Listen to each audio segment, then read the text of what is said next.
What's going on with it, y'all? This is another episode, ZQ the Rebel. You know what I'm saying? This is a little bit of rant. You know, what we talking about today? We're gonna talk about Diddy and Cassie. I know y'all been hearing in the news about all the bullshit that is going on. Everything that's going on, like this is kind of like I'm really not surprised. Nobody should be surprised that people with a lot of money, and people with a lot of wealth are into freaky shit like that, like into all that bullshit like that. Like, let's not be surprised, everybody. I mean, we kind of knew behind closed doors that shit was going on, but to have it like in mainstream in the forefront, that like shit like that was always hidden. You know what I'm saying? Diddy called it the Freakoffs. Hey, I'm cracking up just saying this shit like Freakoffs. Like you got a whole name. It's a whole name given to the freakism, the Freakoffs. All right. I mean, come on. I mean, we got two individuals that are into some crazy mess behind closed doors. I mean, who gives a damn? I don't care. But just the details about like what the fuck is happening is is just blowing my mind. You know, um, and also people, man, like please, both of these people, Diddy and Cassie, was both in it. These are all, I guess mutual consent things. That shit is weird as hell, but I mean, that shit made it to the media, to the forefront of the media for this trial. Um, you know what I hate most of all? What I hate most of all is let me see. Give me 1 second. Let me just make sure. Let me see. Just see if we're live. We're live with it. Yep, we're live with it. Okay, we're live. All right. So I just hate the fact like everybody's just pounding this dude down, like he's the mastermind of it all. Man, men, look, I'm talking to you guys. Y'all know a lot of manipulating females. I know at one point in time y'all was with females that manipulated the shit out of you, that manipulated the shit out of her parents, that manipulated the shit out of everybody. You know what I'm saying? From what I can tell, she's one of them. She's a manipulating chick. You know, both of these individuals are disgusting, and no way and no how do I vouch for any of them. I can care less what the fuck goes on during this trial. I can give a fuck what can go on with the freak offs. I don't care. But it's mainstream, you know what I'm saying? So, let's talk about it. All right, look, I got an image of Diddy and Cassie during, what's this, the 2017 gala, the Met Gala. All right. So she claims that Diddy was, well, of course, Diddy was being charged with sex trafficking, racketeering, conspiracy, transporting to engage in prostitution. I mean, this cat did it. I mean, all this shit that they named, he did it. He participated in it. You know, I mean, but did she have a part of it in it too? Yes, she definitely had a part in it as well. Let's not act like she's the victim. Like I hate. Come on, let's stop. We in 2025, man. Let's stop running to women aid because they're crying and sobbing and boo hoo hoo. You don't know the full fucking story yet. Let's not do that. You know the wisest thing a person could do. The wisest thing a person could do is hear both sides of the matter. Hear both sides of the story and judge based on that. Don't judge based on because this guy's a man, she's a woman. You know what I'm saying? Then that takes away the validity of your judgment. That takes away the validity of, what the facts are. When you preconceive and you judge already based on, you know, opinions. No, judge based on the facts. All right. Here's a little article right here from NPR.org. Okay. They've been reporting and keeping up with what's going on in this trial with Cassie and Diddy. Okay.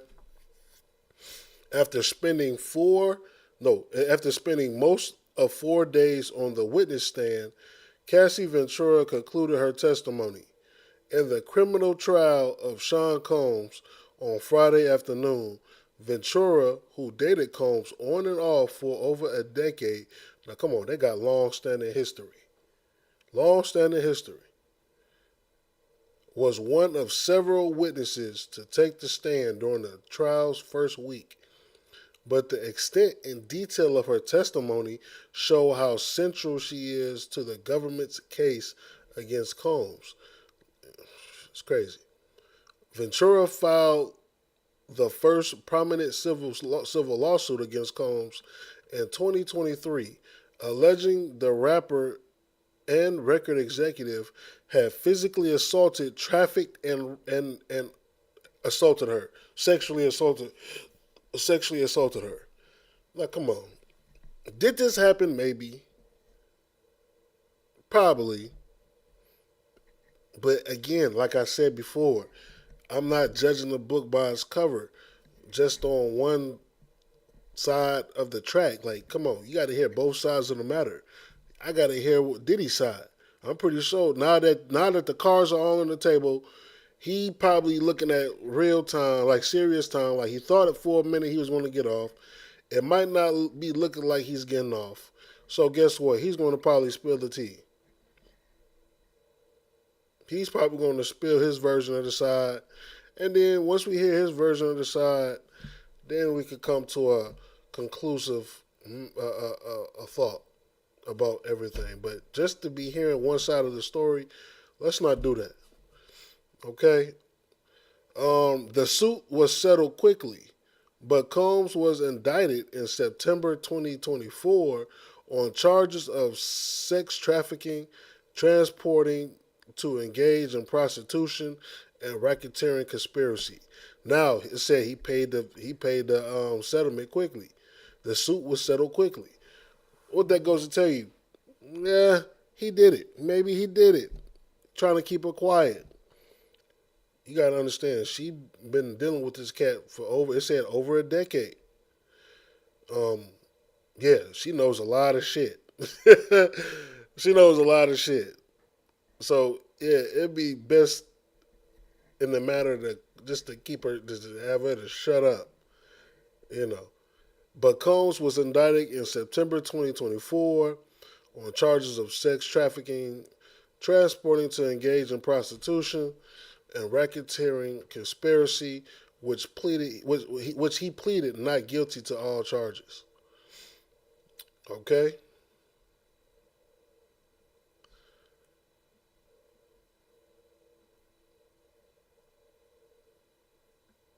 So, of course, we skip that. Well, we're going to read it all in its totality.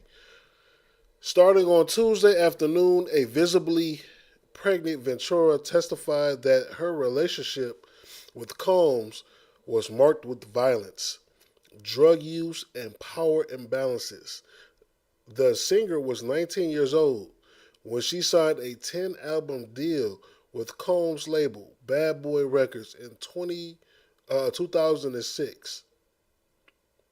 Damn, a 10 album deal? Shit. He had her locked into a damn. Woo. I don't know no rappers that's getting no 10 album deals.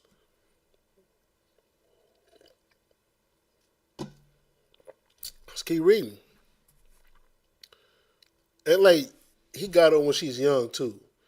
At this time, what Diddy was like, what in his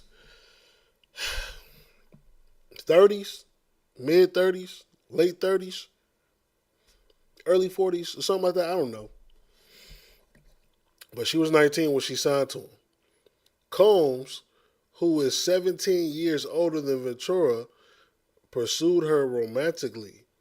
Not long after they began working together, Ventura told prosecutors that within the first year of their relationship, Combs began physically abusing her.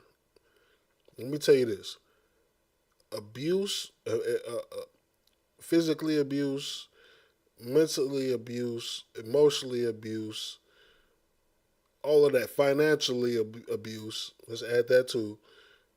It's all bad. No one should ever have to deal with any of those type of actions. All right, like you might see me, you might catch me laughing or smirking or giggling or whatever the case may be. But this is a serious matter when it comes to abuse. It's a very serious matter. Physically, sexually, mentally, emotionally, financially. All these abuses are very, very serious. And we should take all of this seriously. Okay? Let me start off by saying that. Okay?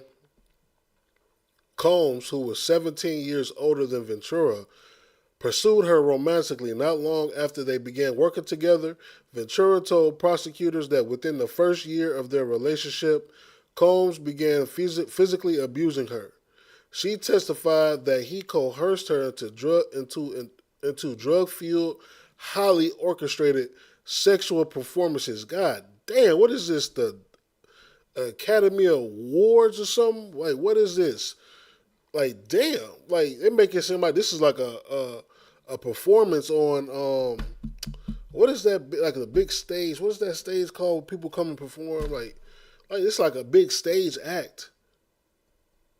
Damn, the way she said it, it says she testified that he coerced her into drug fueled, highly orchestrated sexual performances. Like this is a magic trick or something. With male escorts that became like a job and put her career on the back burner. Ventura only ever released one of the 10 albums from her deal with his label. Yeah, she was trying to keep her for the long haul. He was trying to keep her. She only made one album out of a 10 album deal, you think he was not trying to finish them albums anytime soon? He was trying to have as much fun as he can with her. And hell, she was trying to have much fun too. Like don't make it seem like this is a 19-year-old at the time girl that got signed to a major record. I don't even want to call it bad boy. Well, back at the time, it was a big record record label.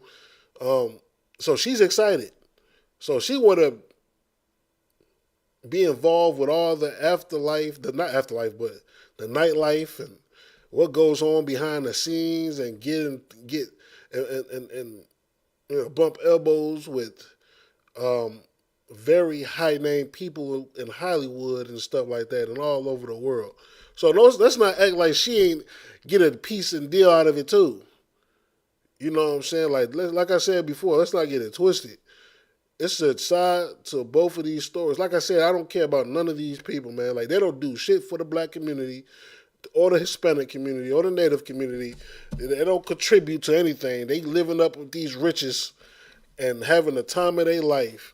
I don't give a damn about them. But, like I said, this is mainstream media. It's all out there now. It's on social media. Why not talk about it? All right? Let's keep going. So she said like these freak-offs became like a job and put her career on the back burner. Ventura only ever released one of the 10 albums from her deal with the label. Ventura says she loved Combs, but he was often scary. Yeah, I mean, shit, we just seen the videos where he damn near was whooping on you in the hotel. Like this dude was has a towel wrapped around his waist, like he just got out the shower and he's whipping you in the fucking hallway. Yeah, this dude he sound like he's scary. And she did not always feel like she could safely leave the relationship. One of Combs' defense attorney, Anna Estevao, spent 2 days cross-examining Ventura. Again and again, she presented texts and emails exchanged between Combs and Ventura, Over that show Ventura agreeing to sexual encounters with male sex workers and helping plan the logistics for these meetings. You see what I'm saying? Like she took part in like the sex worker stuff, like having sexual intercourse with these male escorts, and it said that, and she was involved in the planning with the logistics for these meetings. She like who to get, who she wanted to bang, what was going to happen, what was the finishing position. Like, like, come on, man. Like I said before, it's not a one sided thing. This is a two-sided thing. All right. It says she also asked about Ventura's career and the opportunity she gained from being connected to Combs. When she asked if Ventura was easily able to leave her contract with Bad Boy upon breaking up with Combs in 2018, Ventura responded, "I had to fight my way out." I wonder what she mean by that. Fight her way out. Esteval's cross-examination focused on painting Ventura and Combs as mutually invested in the relationship, which I believe. Which I believe she got the benefits of being with Sean Diddy Combs. It boosted her fame. How does Ti say it? Expeditiously. It boosted her fame. You know, I'm pretty sure that Diddy was giving her some type of financial pay, whatever the case may be. Yeah. It says in the relationship, and Ventura as a willing participant in unconventional sexual encounters. She asked Ventura to describe their use of drugs. Well, damn, I wasn't supposed to say that online. Their use of, man, fuck it, drugs. The way they would both grow jealous over alleged infidelities, and they they went to keep the length they went to keep the sexual performances with escorts a secret. Like, man, like y'all, damn, this is escorts though. Like y'all have each other, but with escorts, like y'all paying other sexual, I paying hoes, male or female. Y'all paying hoes for sex.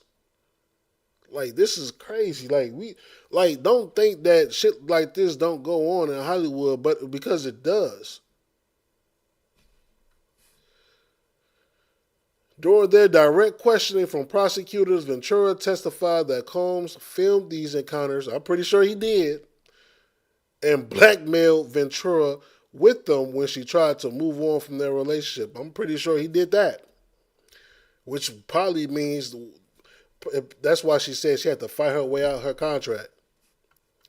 She said that in 2014, someone she was working with at an event in Atlantic City, hinted he had knowledge of a sexually explicit video of Ventura.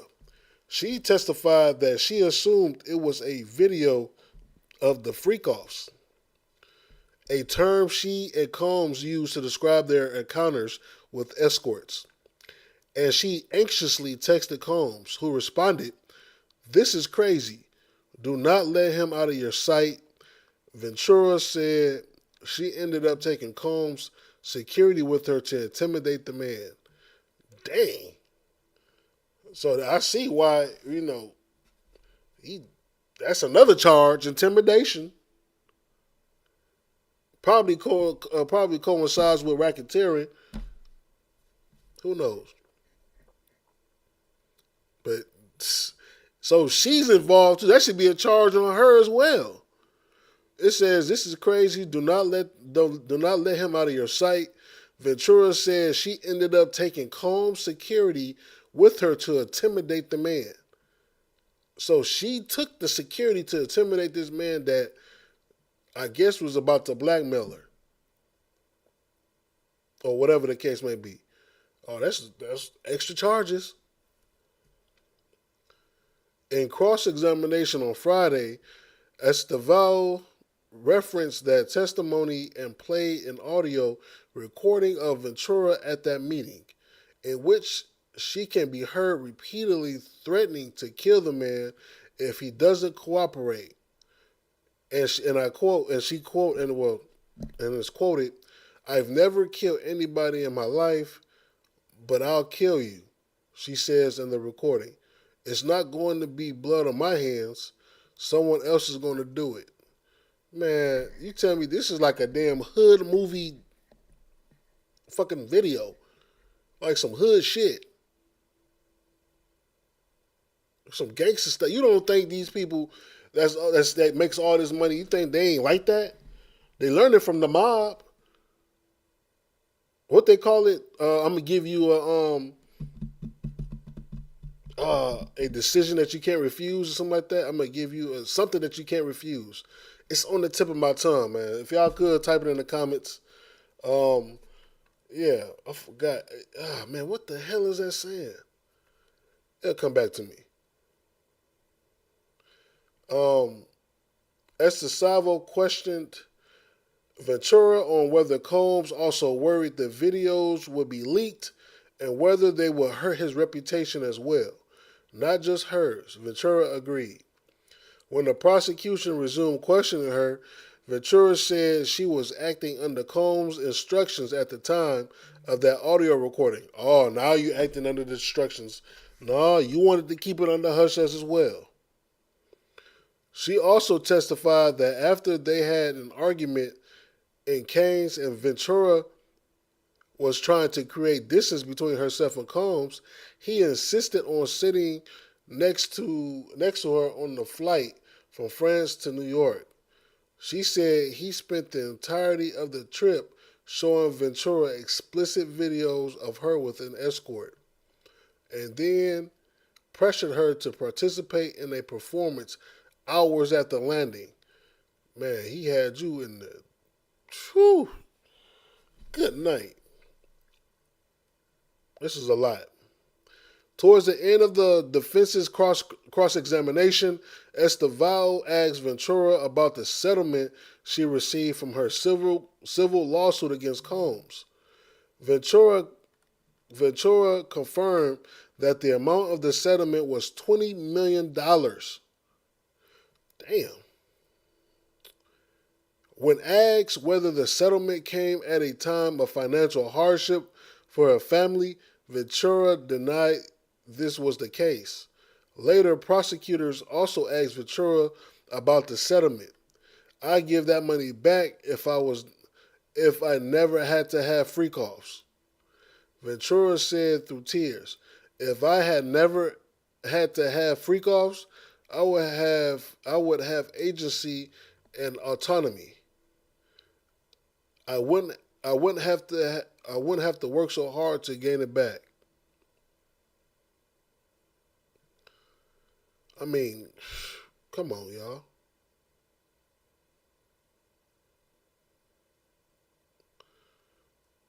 I mean, like, look, we can keep reading. Yeah, in fact, let's go read it off and end it up on the last of this article. After Ventura's testimony concluded on Friday afternoon, two more witnesses were called to the stand. The first was Special Agent Yassin Binda with Homeland Security investigation. Now, Homeland Security is involved. This has got to be serious.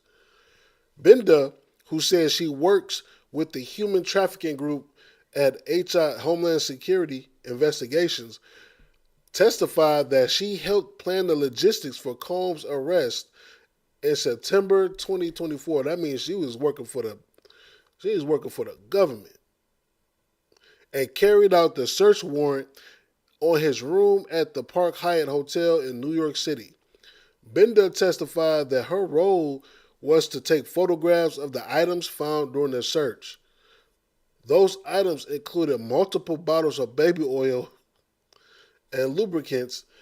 Thus, the raid on his house, finding 1,000 bottles of baby oil, illegal substance, a lighting device that could be used for mood lighting, like changing the mood, dimming the lights, changing the colors, making it more a sexual vibe, and 9,000 in cash. All items that match Ventura's testimony of the supplies she and Combs used for freak-offs. After Bender finishing testifying, the singer Dawn Richard took the stand. Richard was a member of the group Didnt Kane, which Combs helped to put together in the mid 2000s as part of the reality TV competition Making the Band. I remember them. Didnt Kane was signed to Combs' Bad Boy Records for several years.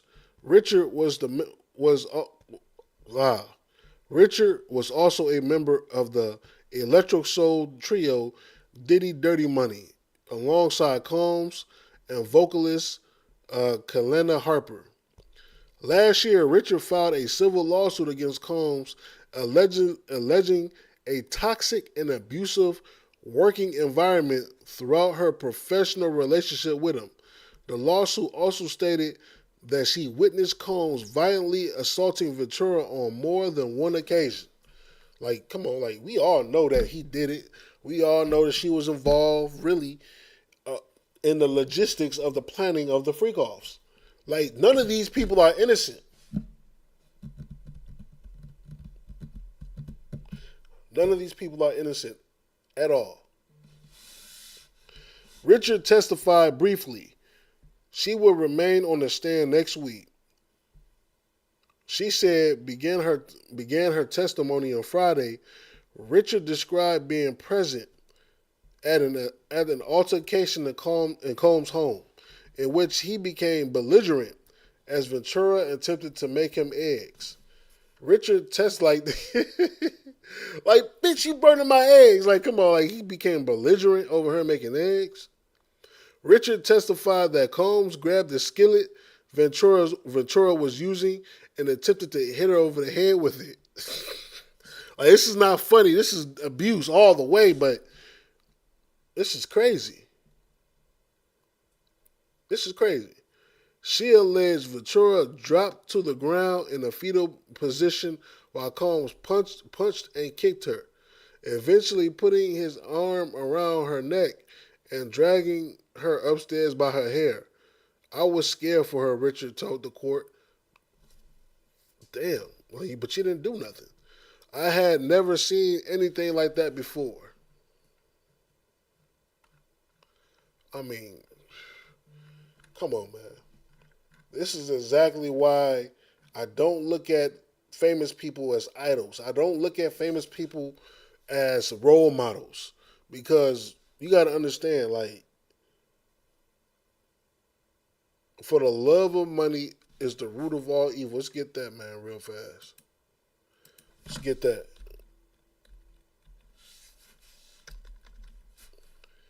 Give me 1 second while I pull this up real fast.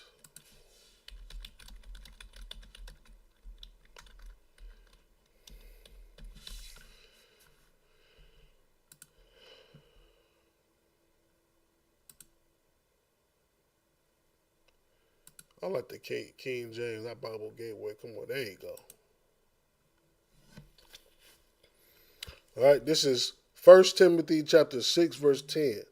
For the love of money is the root of all evil, which while some coveted after, they have erred from the faith and pierced themselves through with many sorrows. Like, this is what Diddy going through right now. That's one of them sorrows. You got all this money. You didn't unalive people for this. You didn't trafficked, assaulted, blackmailed, all of these things because you love money that much. And you use this money that you love to manipulate everybody else that comes to your circle. You use it to manipulate everybody. And Cassie, shit, let's not forget about her. She's a 19-year-old girl at the time, got a record deal from Diddy. Guess what was going through her mind right there at the time? Cha-ching, cha-ching. And guess what? You participated and you orchestrated some of these freak offs because you love the money, you love the fame, you love the attention. Like, don't get me wrong. Like, these people are not, should not ever be idled, should never be a role model to anybody. Rich people shouldn't be role models, period.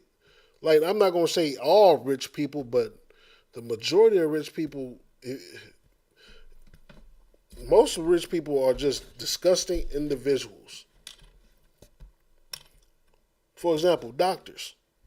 You would think doctors are caring and loving people, but these people are one of the worst people that you can know. They think their PhD puts them on a pedestal where they can just look down on you and, like you're a fucking dog. I see it every day. I see it happen every day.